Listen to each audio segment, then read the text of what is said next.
Right, transfer deadline day is approaching, and it got us thinking about some of the best deals done by Premier League clubs on transfer deadline day. There is always a mad rush, there's a domino effect, and there are comings and goings that either could work out for the best. More often than not, in my opinion, Josh Aveste, don't work out for the best. But we want to zone in today on the ones that did work out. Some of them were lucky, some of them were great recruitment, and some of them were a combination of both. But before we get into our top 5, a huge shout out to Squawka, who are today's not only official sponsors for the video, we are going out off of the Squawka channel, which we're going to be doing once a month, aren't we? Yeah, we are. And do you know what? We've got lots of ideas in terms of different videos we could have up.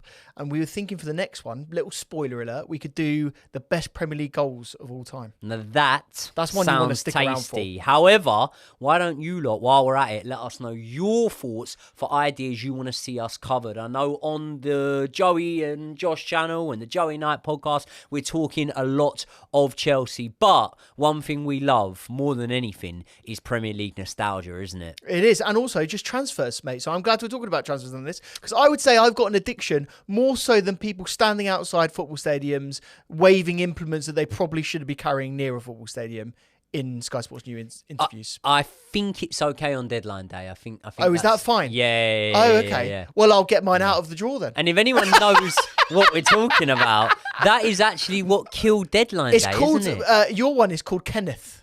Kenneth. Kenneth. That's what I've heard. Yeah. You call it Uncle Kenneth. Yeah, there you go.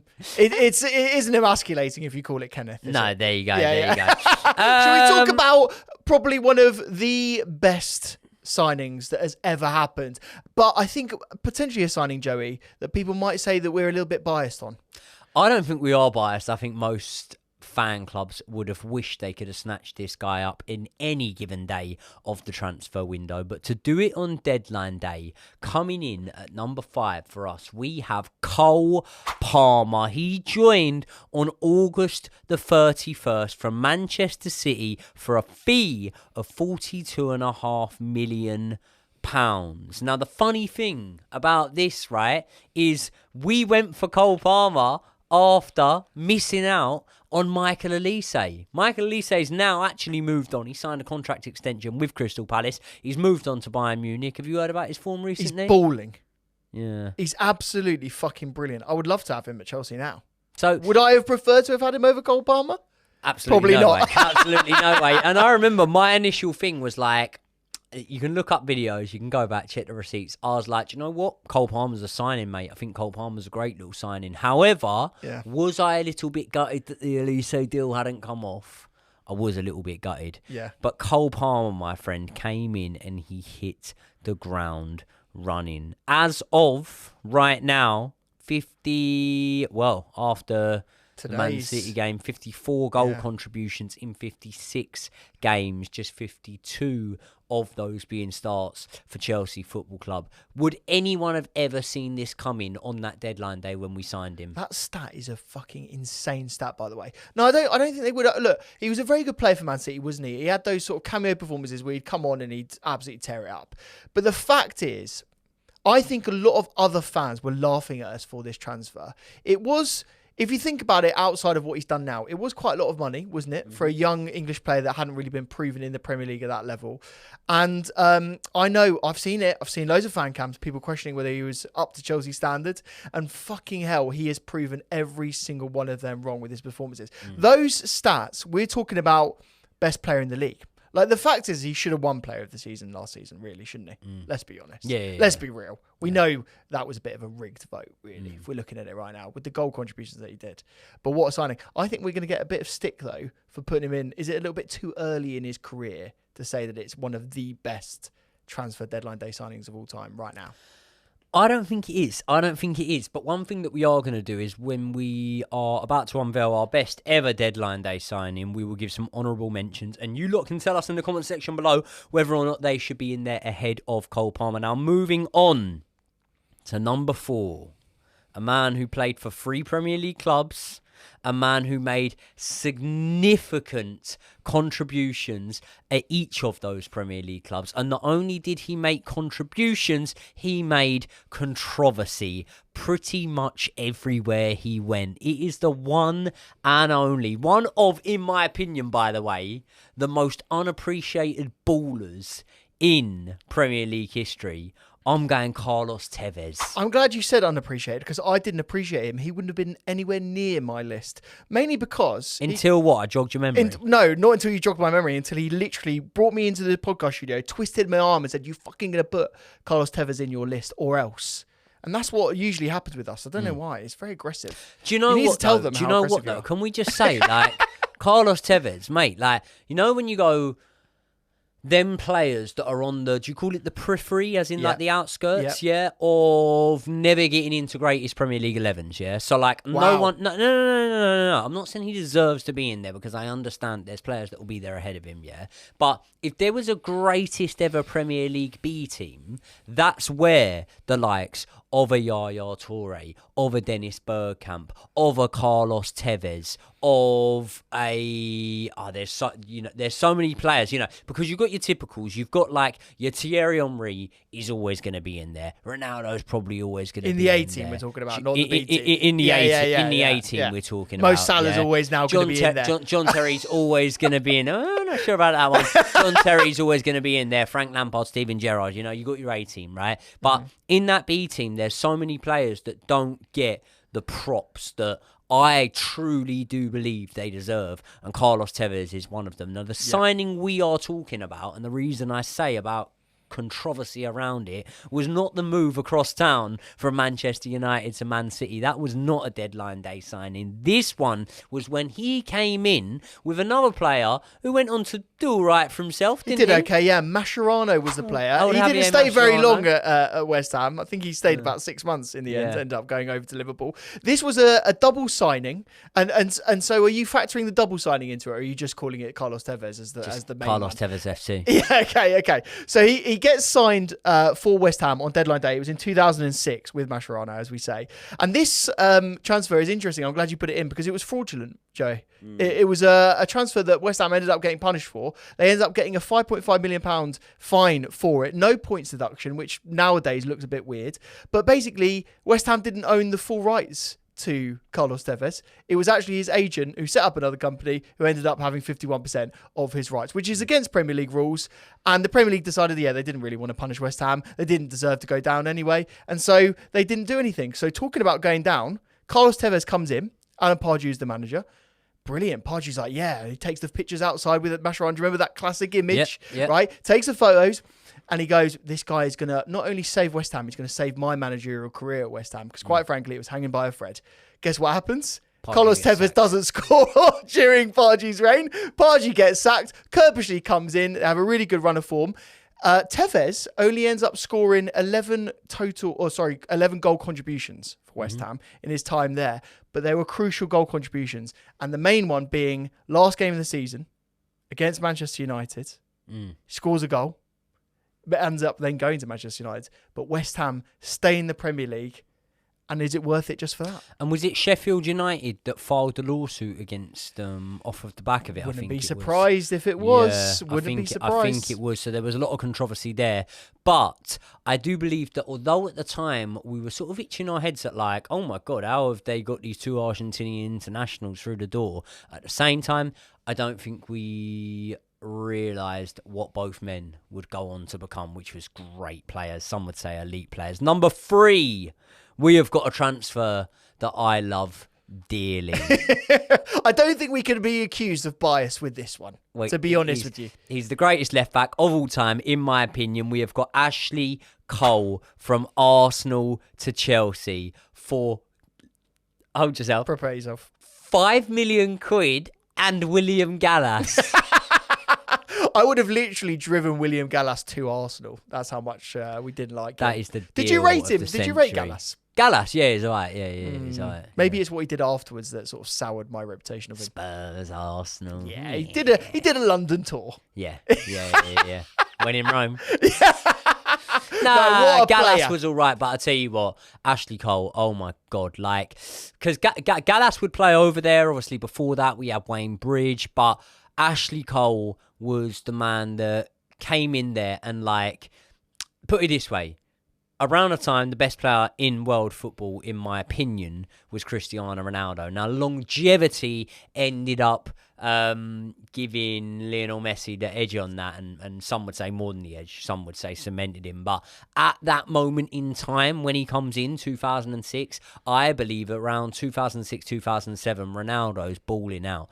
Ask Ronaldo who the hardest player to come up against was. It was Ashley Cole. He never had any success against him, did he? He didn't. And what a player he was for us. I mean, he was involved in all of the successes. He was involved in that Premier League season in which we conceded how many goals? It wasn't many. About none. And he was a key linchpin of that team. I mean, talking about best Premier League teams of all time, Ashley Cole is the left back by a mile, isn't he? Like, can you think of any other left back that would be anywhere near Ashley Cole in that Premier League team of all time? Asuakoto, maybe. No. Was he a deadline day signing? No, I don't know. God knows. The only one to really rival him would probably be like a Leighton Baines, maybe John Onorisa with his long ping. I love John. No, seriously Onorisa, though, left back wise, who I honestly can't think of anyone. Leighton Baines. No, come on. There must be a top left back apart from Ashley Cole. I can't think of anyone that was anywhere near Ashley Cole. No, laces boots. So I suppose you'd have to buy that logic, then just give it to Cucurella. Yeah, Cucurella would be the number 2. Yeah. There you go. We're going to get so many pelters for that. Robertson's been a great servant. Robertson's been a good one, Robertson's been a great servant. Yeah, Dennis Irwin. Yeah.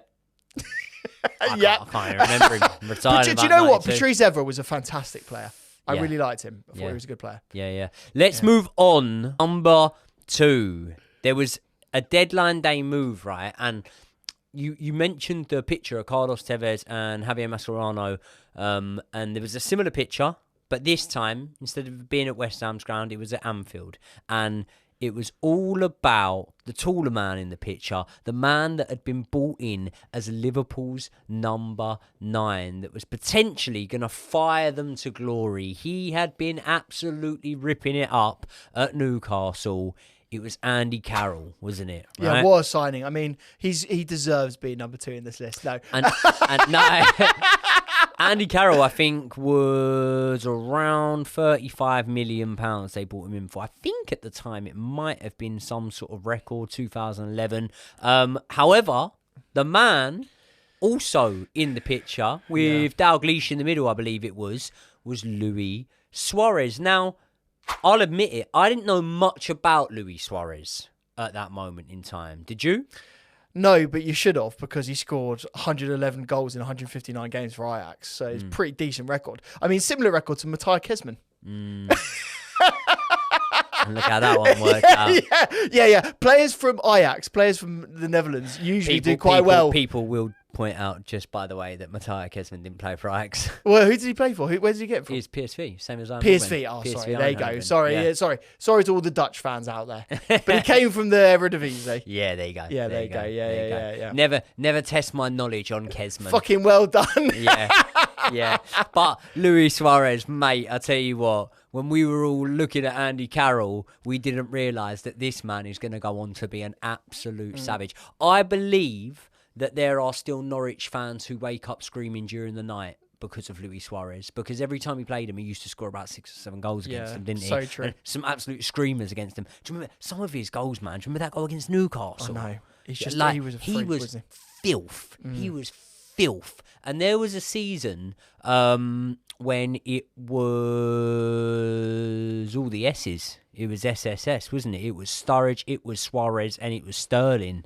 And do you remember, Sterling was kind of playing as like a 10 behind him when he first broke through, rather than a winger. I mean, he'd float out to that left, but it was almost them two up there when it's Sturridge and Suarez. And that season, they fell short. Obviously, there was the game at Cristanbul, when they conceded the 3-goal lead. And I think Suarez walked off the pitch crying in that game. He knew it was done. But what a player. What an absolute gem they unearthed. And that was such a good deadline. 22 million quid as well, that was. 22 million quid. Ridiculous. That's fuck all. Yeah. Should we, just before we give our number one, should we give a few honourable mentions in here? Do you want to give some of yours? I would absolutely love to, yeah. Well, there are a few in there that I really wanted in, but you just said they weren't good enough. So, first one being Claude Makélélé. He wasn't good enough. One Maka, two Maka, three Makélélé. Your favourite song of all time. Yep. But yeah, Claude Makélélé's impact at Chelsea, I mean, they defined a role after him, didn't they? Yeah. And I think his impact on that Chelsea team was so huge. It was up there with the impact of Ashikol, wasn't it? Really, when he came in. So, yeah, I think he deserved to have been up there. And when you look at it, just to quickly say, when you look at it, you could look and there's one that you could go, well, should he be above Cole Palmer? Yeah. Completely understand it, completely agree with that one. He was signed in 2003. Now, he was signed at the age of 31. We also knew what we were bringing in with him, which was a quality player. We knew we were going to get that quality with Claude Makélélé, and my slight argument would be that we didn't exactly know that we were going to get that quality with Cole Palmer. And obviously, the history is written with Claude Makélélé, which is a brilliant, phenomenal history. It's yet to be written with Cole Palmer. So I'll put that one out there. Another honourable mention, right? We've got to go with Dimitar Berbatov from Tottenham to Manchester United. Do you remember that assist against West Ham when it's on the byline, basically? It basically does the Berber spin. I mean, they called the trick after him. Yeah. He was so technically good, Berbatov. Have you seen the videos of him just playing with a football out in the beach, and like he does all these skill moves? Like, he was one of the most techie players that the Premier League has ever seen. Wasn't really known for his sort of athleticism or his pace, but yeah, just unbelievable on the ball. And you know what? When I'm thinking about deadline day signings, this whole video is all about deadline day signings. I can imagine him. He was the one that was in the sort of the Man United offices, wasn't it? Where he was sort of filmed from the outside. You saw him walking in. I thought that was unbelievable. So yeah, that was a key moment. Can I tell you why Berber doesn't make it into the list for me? Go on. With or without him, Man United still do what they did. And that's down to Fergie. Yeah. We'll give you one more shout because I remember, and this was a big one. This was one that for a couple of seasons now, Arsenal have been stagnating. The ownership looked very, very reluctant, Levy-esque almost, to put their hands in their pockets, and they finally did when they pulled not only a star who I think had recently just won the World Cup at the time, from Real Madrid, but one of Real Madrid's best players, Mesut Ozil. They allured him with the opportunity to come to the Premier League. I know Real Madrid have been making some Galactico signings around that time. Maybe his spot could possibly be up for grabs and whatnot. Arsenal, you come in, you're the main man. And despite the way it kind of ended up maybe spiralling out with the career of Mesut Ozil, I really do believe that there was a good couple of season period in there where Mesut Ozil came to the Premier League and he took to it like a duck to water, didn't he? He tore it up as well. When you're talking about the assist man in the Premier League, you think of this guy, don't you? Like, the passing was just ridiculous. Those montages of him and his assists were just ridiculous. 184 appearances for Arsenal, 33 goals, 54 assists. And what doesn't go down there is the pre-assist. There would have been so many of them. He really, really took them to the next level. And when I think of Mesut Ozil, I think of that little time when there was Mesut Ozil, not the biggest midfield, but let me just sell it to you. That little Mesut Ozil, Jack Wilshere, Santi Cazorla. Unreal. That was good. Not good enough to win him a Premier League title, though. Don't worry about that. First and best, in my opinion, there's only one option. Transfer deadline day signing. It's the Rune Dog. It's Fernando Torres. Oh, no, sorry. Yeah. No.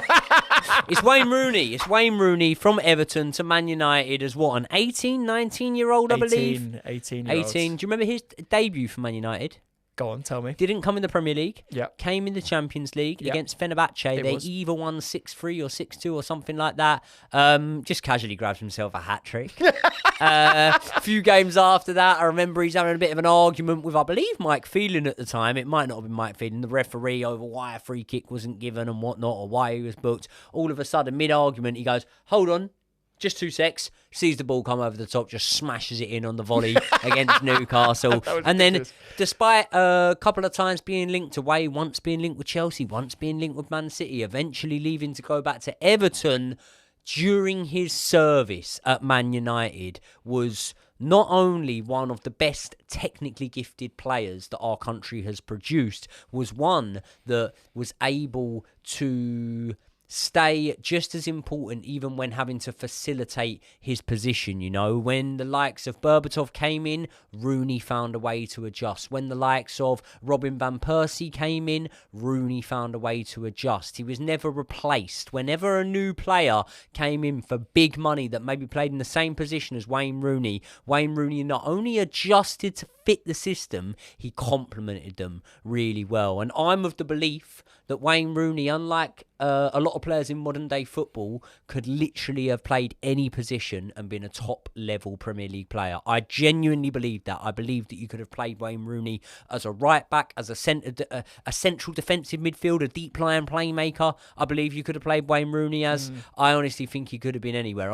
Or am I going over the top there? No, I don't think you are. I mean, look, let's be honest. I mean, he looked just as good as he did up front as he did in centre mids, number 10.